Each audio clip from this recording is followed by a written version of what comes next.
ধান চাষে পটাশ একটি অত্যন্ত গুরুত্বপূর্ণ সার, যা গাছের শর্করা পরিবহন থেকে শুরু করে ধানের পাশকাঠির সংখ্যা বাড়ানো ও রোগ প্রতিরোধ ক্ষমতা বাড়াতে সাহায্য করে। আজকের ভিডিওতে আমরা আলোচনা করব ধান চাষে পটাশের ব্যবহার। প্রথমে আমরা জানাবো যে পটাশ ব্যবহারের সঠিক সময় কি, এবং পরবর্তীতে জানাবো সঠিক মাত্রায় পটাশের ব্যবহার ও পটাশ ব্যবহারের কি কি উপকারিতা রয়েছে, অর্থাৎ কি কি কারণে আপনি পটাশ ব্যবহার করবেন। তো প্রথমে আপনারা জানুন পটাশ ব্যবহারের সঠিক সময় কোনটি। ধান চাষের ক্ষেত্রে পটাশ 2 থেকে 3 ধাপে ব্যবহার করলে সবচেয়ে ভালো কাজ হয়। যেমন চারা রোপণের আগে, যেটা বেসাল ডোজ নামে পরিচিত, মোট পটাশের 50% জমি তৈরির সময় ব্যবহার করুন এবং বাকি 50% পরের দুটো স্টেজে ব্যবহার করুন। অর্থাৎ মোট পটাশের 25% ধান গাছের গেছো বাঁধার সময় একবার ব্যবহার করুন, যেটাকে আমরা টিলারিং স্টেজও বলে থাকি। তাহলে মোট পটাশের 75% কিন্তু আমরা অলরেডি ব্যবহার করলাম। যেমন জমি তৈরির সময় 50% ব্যবহার করে নিয়েছি, এবং যখন গাছের গেছো বেঁধেছি তখনও 25% ব্যবহার করে নিয়েছি। অবশিষ্ট 25% পটাশ শীষ বের হওয়ার আগে আমরা ব্যবহার করব। তাহলেই কিন্তু সব থেকে ভালো কাজটি আমরা দেখতে পাবো। এবার জানুন কি পরিমাণে পটাশ ব্যবহার করবেন, অর্থাৎ পটাশের সঠিক প্রয়োগ মাত্রা। বিঘা প্রতি পটাশ সারের সাধারণ মাত্রা হলো 12 থেকে 15 কেজি। তবে জমির উর্বরতা অনুযায়ী পটাশের মাত্রা কম ও বেশি করাই যায়।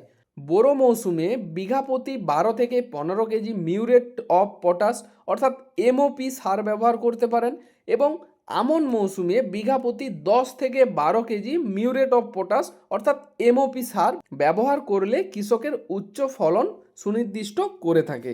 আচ্ছা, এবার আমরা জানাবো এই পটাশ সার কেন ব্যবহার করব, বা এই সারের কি কি উপকারিতা রয়েছে। পটাশ সারের উপকারিতা। পটাশ ধানের পাশকাঠি বৃদ্ধিতে সাহায্য করে। অনেকেই মনে করে যে শুধুমাত্র ইউরিয়া সারই পাশকাঠি বাড়াতে সাহায্য করে। এটি আংশিক সত্য।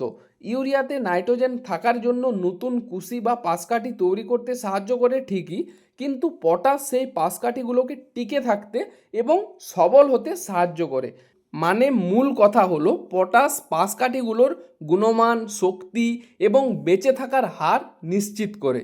পটাশের অভাবে অনেক পাশকাঠি অপুষ্ট থেকে যায় বা মরে যায়, যার জন্য ফলন অনেকখানি কমে যায়। দ্বিতীয়ত, পটাশ শিকড়ের বৃদ্ধি ঘটায়।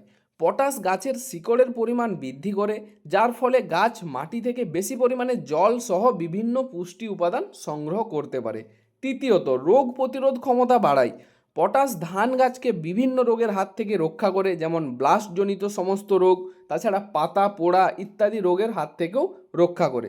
এইগুলো ছাড়াও পটাশ ব্যবহারের ফলে ধানের শীষ মোটা হয় ও ভারী হয়। গাছের জল ব্যবহারের দক্ষতা বাড়ায়, দানা পরিপূর্ণ হয়, যার জন্য ফলনও অনেকটা বৃদ্ধি পায়।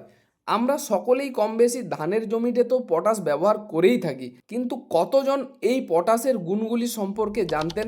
কমেন্টে জানাতে ভুলবেন না যেন।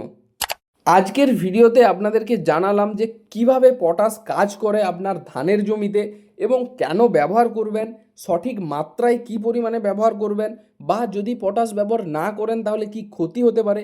সমস্ত কিছু আমার মতো করে বোঝানোর চেষ্টা করেছি।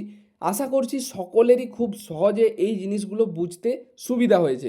এই ধরনের আরও ইনফরমেটিভ ভিডিও পাওয়ার জন্য আমাদের চ্যানেলটিকে সাবস্ক্রাইব করে রাখতে পারেন।